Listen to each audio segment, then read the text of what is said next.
Open your phone. Look at your savings account right now. If the number is north of about $750,000 sitting in cash or a basic savings account, congratulations, you just became the poorest version of yourself for the next 10 years. And no, that's not drama, that's arithmetic. Most people think cash is safe. They think, hey, I worked my ass off, I finally stacked a real pile, I'm not touching it, I'm good. That belief was true in 1998. It was still mostly true in 2018.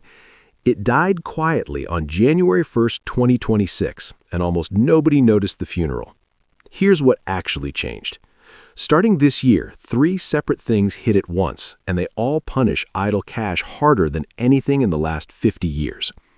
First, the IRS now treats excess accumulated earnings inside any personal or revocable trust account as presumed UBTI if it's over roughly $750.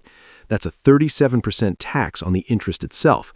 Plus, they're making banks report every account with a 6-month average balance over $500,000. That reporting triggers state-level accrual taxes in California, New York, Massachusetts, and 8 other states. You're looking at another 9 to 13.3% before you even spend a dime. Second, the Fed is holding rates in the 4.5 to 5.5% range through at least 2029 because the debt-to-GDP math is broken. Real inflation for the people who actually live in coastal cities, housing, property tax, private school, health insurance, is running closer to 7 to 9% annually.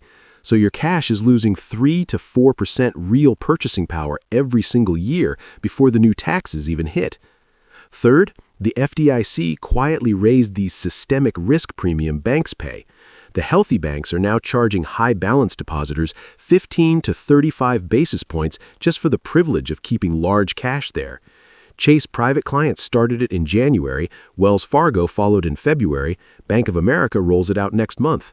You won't see it as a line item called your rich fee. It just shows up as your interest rate being 1.1% while they advertise 4.9%. Do the math with me for 30 seconds. Take $1 million in cash earning a real-world 4.6% today. You get $46,000 in interest. Federal tax on that interest at 37% equals $17,020 gone. California or New York state tax another $6,100. Bank surcharge 0.25% on the balance, $2,500. Real inflation at 7.5% eats $75,000 of purchasing power. Net result, you make $46,000 on paper, but you're down roughly $55,000 in real life. You literally lost money for the safety of cash. That's why $750,000 is the new danger line. Below that, the banks still pretend to like you. Above it, you're silently hemorrhaging.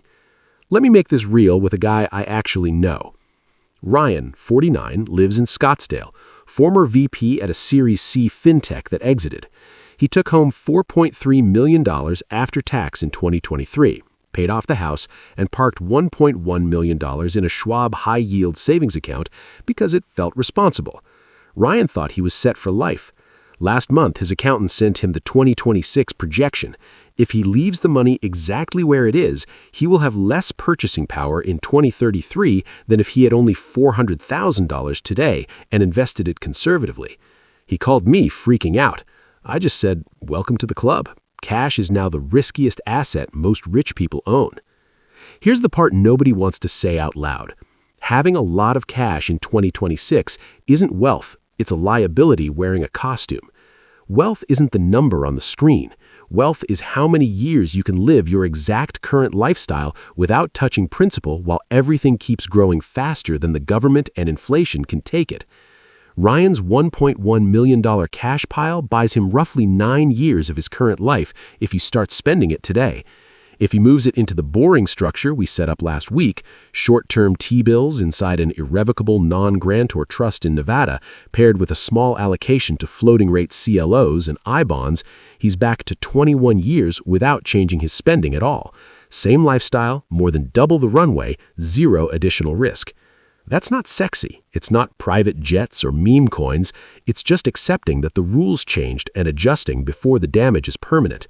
Most people won't. They'll keep the cash because moving it feels like doing something and doing nothing feels safe.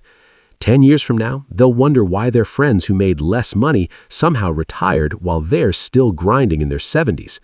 Look, I'm not telling you to YOLO into some crap coin or buy a 10-unit apartment building in Ohio. I'm saying the era of "I'm fine, it's in cash" is over for anyone with 7 figures liquid. You now have to work a little to stay rich, the same way you had to work to get rich in the first place. The window to fix this without paying massive taxes on the move is closing fast.